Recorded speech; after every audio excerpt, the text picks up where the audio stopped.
So I'm here at the General Santos airport. My flight's delayed by half an hour. I guess that's not so bad.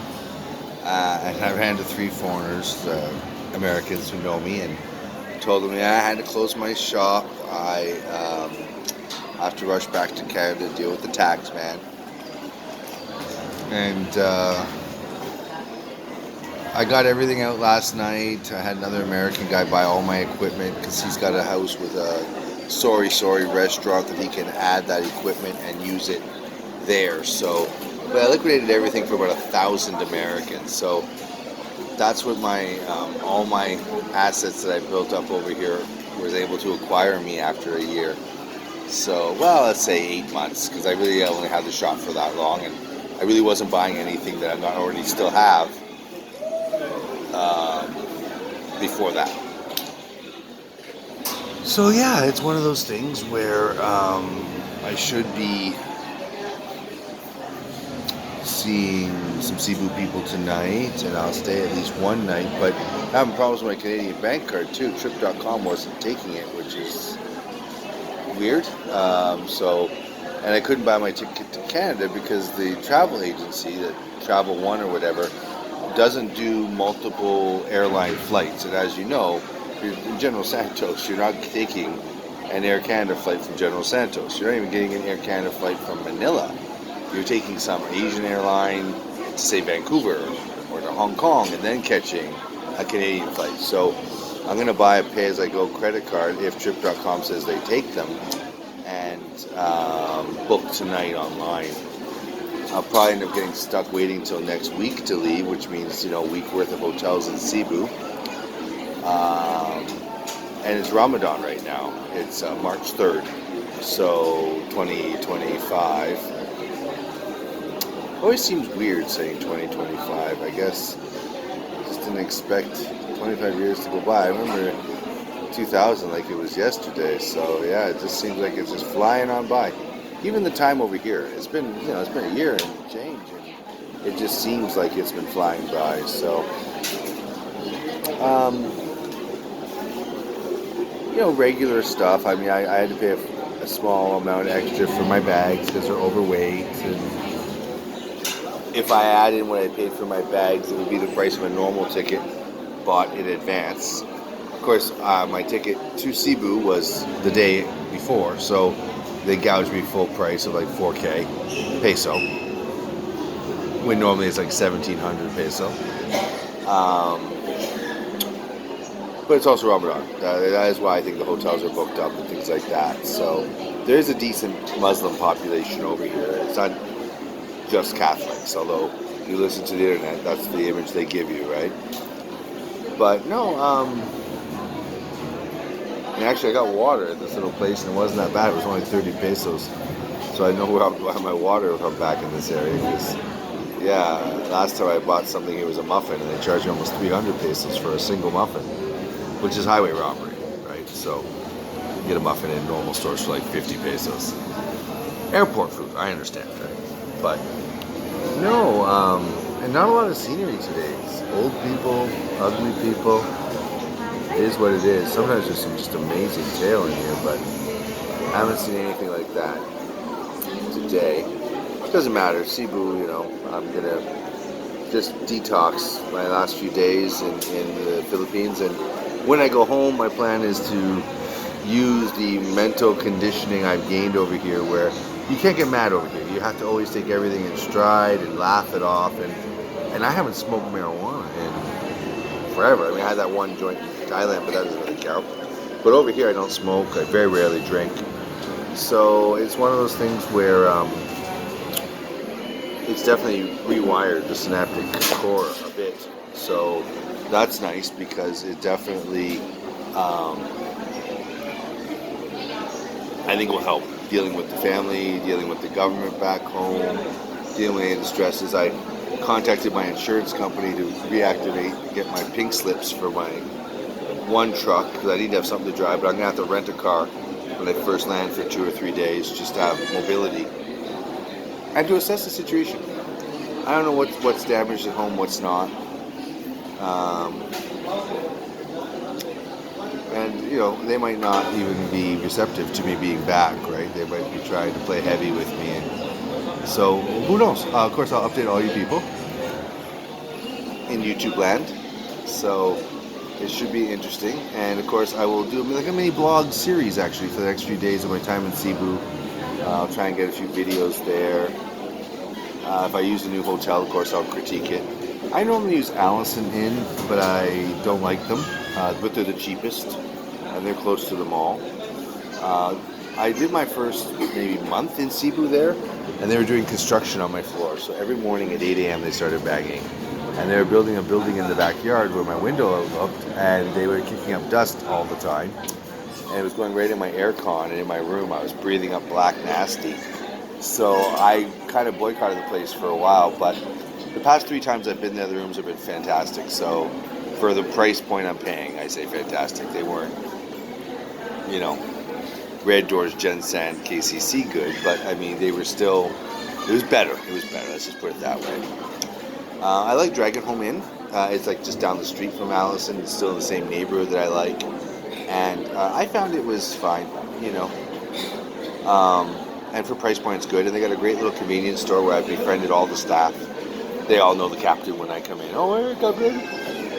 And I had befriended all the guards, but guards don't stick around here. A lot of guards seem to either get transferred away or fired.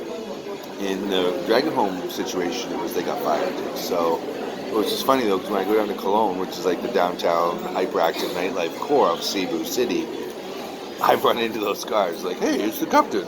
Because they know I don't live there, right? But I guess I'm recognizable. People know me, they see me, they're like, hey. But no, I'll maybe do a little sky view if I can on the way to the plane, and I'll post that as a short. Because, seeing the mountains from here and the sun like this, it is really beautiful country down here. And it is balls hot day, I'm not going to lie about that. I was just dripping. Like, if it wasn't air conditioned in here, I would just be shiny. Like, it was brutally hot today, so. And I liquidated everything. Theoretically, if I come back to Gen San, I still have a queen-size bed and a fan. Which really is all I need, you know what I mean? But I think if I come back with the amount of pesos I want to come back with, I can just buy all my equipment to reopen a new store. If I'm even going to do that, like, I really, a lot of people who watch me obviously watch other locals from Philippines, and I, of course, don't have just a Philippines crowd. A lot of the people who subscribe to me, or even just who watch me, they don't even subscribe. So you can subscribe, folks. That helps me out because it makes me know that people are listening. But they watch other Filipino bloggers, not Filipino, but people, expats in the Philippines. And one that, everyone knows how I make fun of German Drexel. But there's also, and I comment all the time. I stopped watching, actually, because I want to give him clicks. I've stopped. I just started boycotting him because, I'm making this guy rich. Can't be doing that. He's a moron. He's got a lot of money. He's giving it away to her and her clan. He doesn't need it anymore from me. But Sunshine Shoulders, black guy from Kentucky. He's been here for 6-7 years. Gives really good advice. I guess other bloggers don't like him, according to him. When he talks on his blog, he says that people have given him some hate over the years. But no, he's on his way back to the States too, because he's been here so long that everything's expired. So that's one thing definitely you want to do. Because I'm going back for, say, 6 months, I'm going to renew my passport for 10 years before I leave. Meaning I don't have to go back for 10 years. I don't want to go back, I'm also uncoupling myself from my family for tax reasons, especially if I'm not living there anymore. If they, play heavy with me and kick me out, why would I keep helping them? Why would I also be an anchor? Because right now, part of why I'm going back as well is I really don't care. I want my money that they owe me. And this is the last year they're going to owe me, probably. Although if I work for 6 months there, no, they're going to owe me next year too, but it's because I'm linked with my family. And in Canada, if you don't file taxes on time or properly or whatever, they hold your child tax credit. That's money that the Canadian government gives a family so the kids can have sports or an allowance or clothes, whatever parents use it for.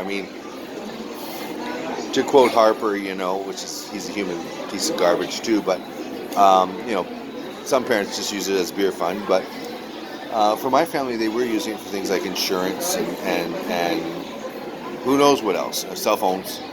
But so I didn't want to have them get cut off. And if I don't have everything filed by the end of this month, that's what'll happen for May. Or April, sorry. They'll get cut off and won't get reinstated until everything is good. So I'm going to run back to Canada. I'm going to dot every I, cross every T, make them happy, and then I'm going to uncouple myself from the family, tax-wise. They didn't want me there. They voted me off the island. That's why I'm on these islands. And I like it. I'm less stressed, to be honest. So it's fine with me. But with this pending trade war, I'm not sure what I'm going back to regarding the sourcing of fish and things like that. So I don't want to go there and over the next 6 months just squeak by and not have any money to come back with. I mean, that's not going to happen because I'm going to have these tax refunds and I'm not going to spend them. The other side of it is I'm going to have some stuff. Like I'm going to sell my boat. I'm going to sell a few of my classic cars.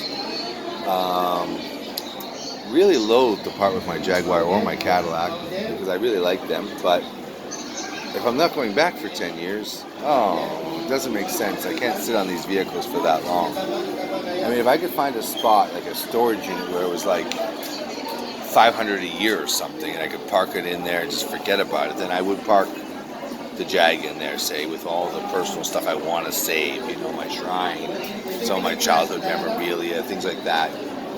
And then one day if I die over here, that just becomes one of those lockers they auction off on these locker auction shows. So, yeah, we'll see how that goes. But I want to focus on the show. So I will do fish, but I will also continue to deal with the artists over here, get more of the show done, get the pilot done.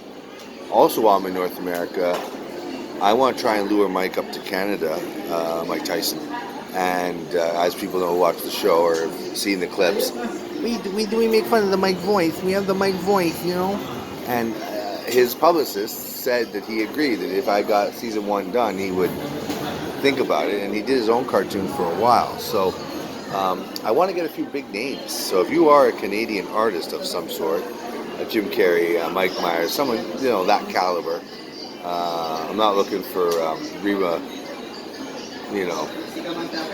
O'Neill or whatever the big one was called, I don't need some yesterday D-lister. I'm looking for someone who was maybe a yesterday A-lister. Then I could definitely I'd write a part for you in the script even.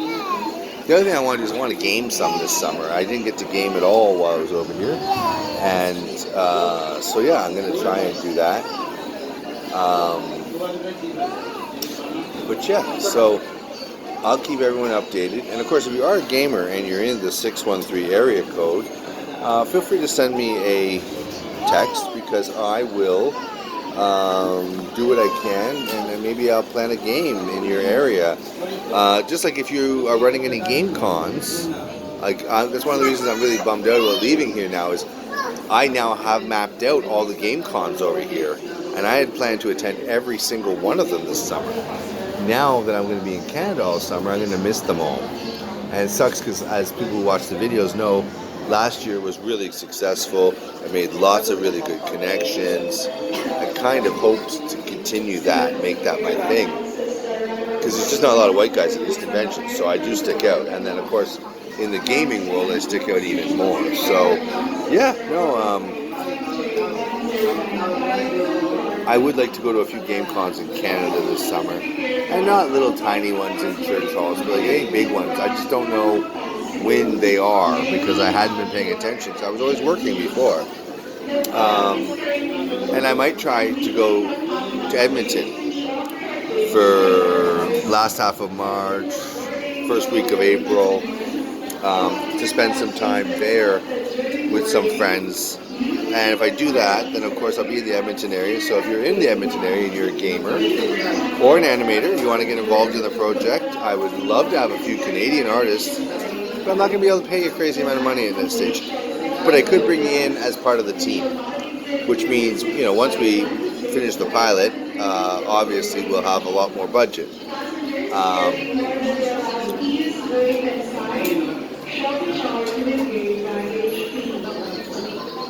So I had to pause there. They were doing a big announcement, drowning me out. I guess they're not done. Give it a second. Okay, it looks like they're done. So I'm in seat 12F, so I think I'm a window, which is good because I got a pillow and I would really like to sleep. And they're just that message was all about them being overbooked and not having any room in the overhead for too many bags. And I always have that problem. Now the bags I have, I can always put on my lap, and that'll be good enough. But they might try and make me check one, but they're both computers, and I'm definitely not checking a computer. So no, what happens is I forgot where I was at in that spiel, but oh yeah, talent, Canadian, and my itinerary. So I'm going to end this now. We're at the 15-minute mark, So like, follow, subscribe. I haven't seen that video with me with Carefree Chris yet, but the little guy Josh, who's actually now wants to come work in Canada for the summer, so I am going to bring a few Filipinos over in July if I'm going to keep a store there permanently. And fish, we sell fish. Because every Filipino knows how to cut fish, whereas I could never find anybody to work the fish markets in Canada. No problem finding them over here. Um, so yeah, I haven't seen that video yet. He hasn't posted, at least that I can find. So I don't know if he put it up and then took it down. Maybe he found out more about me and didn't like what he found out. Because as some of you know me from my old channel, I can be a bit controversial. So they're going to start loading any minute now, and of course the volume is going to be hard to maintain. So I don't even know how these volumes are turning out, to be honest. So I'm talking too quietly, or there's too much background. I guess I should maybe watch this video before I actually post it, see how it goes. But I'll start cleaning up things, editing more when I get to Canada because I have more technology there. Polish things off. I have seen the feedback where people think that I shake the camera too much. So yeah, we'll work on that, folks. So once again, like, follow, subscribe. Have a great day, everyone. Ciao.